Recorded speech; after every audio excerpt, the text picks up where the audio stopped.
చెల్లె ఆ దోస్తు గాని పెళ్ళికి ఆడోళ్ళు వేస్తారు మా క్లాస్మేట్స్. నేను కూడా వాళ్ళం కూడా మంచిగా కనబడాలంటే ఫేషియల్ చేయించుకోవాలి. పెళ్లి కొడుకు అంటే మంచిగా ముద్దుగా నేనే గిట్లా కనబడాలి.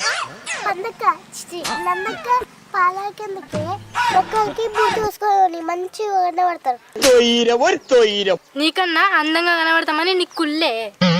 మనము ఫంక్షన్ పోయినాం కదా, పోతే అక్కడ అందరూ మీ ఇద్దరినే చూసిండ్రు. ఎందుకు మేము మస్తు అందంగా ఉన్నామన్నా?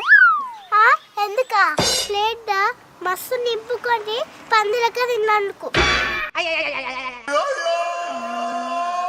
మేం పందులవా? మీ మొహాల మంట. మళ్ళీ తినలేదా పందిలక? అంటే తినుకుంటా మా డాడీ పైసలన్నీ ఓడగొడుతున్నారు. మన పక్క ఇంట్లో తాతయ్య చచ్చిపోయింది, అక్కడ కూడా మేకప్ వేసుకొని వండి ఇద్దరు.